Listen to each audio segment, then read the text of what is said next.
ఏకాదశి రోజున ఎందుకు భోజనం చేయకూడదు, ఎందుకు ఉపవాసం ఉండాలి అని అంటే గనక, ఏకాదశి రోజున చేసేటటువంటి ప్రతి ఉపవాసము భగవంతునికి అంకితం చేయబడినటువంటి ఉపవాసము. అందులోనూ విష్ణుమూర్తి ఏకాదశి రోజున మనకు ఉపవాసం ఉంటే అనేక రకాలైనటువంటి కైవల్య ప్రాప్తిని కలిగిస్తాడు అని శాస్త్రీయము.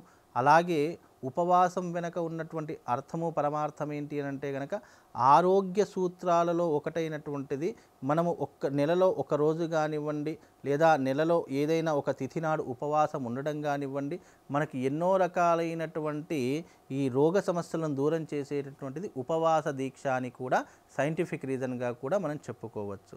కాకపోతే ఏకాదశికి ఉన్నటువంటి గొప్పనైనటువంటి విషయం ఏంటి అని అంటే గనక, విష్ణుమూర్తి యొక్క వెనక భాగం నుండి చెమట నుండి ఇద్దరు రాక్షసులు ఉద్భవిస్తూ ఉంటారు. ఆ రాక్షసులు దేంట్లో కొలువై ఉంటారు అనంటే ధాన్యమునందు కొలువై ఉంటారు. ఆ ధాన్యమునందు కొలువై ఉన్నటువంటి వాటిలో ఆ విష్ణుమూర్తికి అడిగితే మా యొక్క నివాసం ఎక్కడా అని చెప్పి అడుగుతూ ఉంటారు. మీరు ధాన్యంలో కొలువై ఉండండి అని చెప్పి చెప్తుంటారు. వారు ఏకాదశి రోజున ధాన్యంలో నిక్షిప్తమై ఉంటారు. ఎప్పుడైతే ధాన్యం అంటే వడ్ల గింజలు అని అర్థము. ఆ వడ్ల గింజలలో ఉన్నటువంటి రాక్షసులు ఎప్పుడైతే ఏకాదశి రోజున మనం భుజిస్తామో మనకు అనేక రకాలైనటువంటి ఆరోగ్య సమస్యలు వస్తాయని శాస్త్రీయము. అందుకే మనము నెలలో ఒకసారి ఏకాదశి, 2 ఏకాదశులు వస్తాయి, కృష్ణపక్షం నందు శుక్లపక్షం నందు.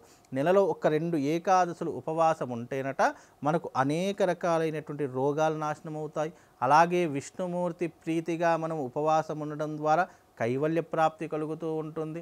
అలాగే పుణ్యము పురుషార్థము కలుగుతూ ఉంటాయి. ఉపవాస దీక్ష వల్ల ఎనలేనటువంటి ఒక ఎనర్జీ, పాజిటివ్ ఎనర్జీ కూడా మనకు చేరేటటువంటి అవకాశం ఉంటుంది.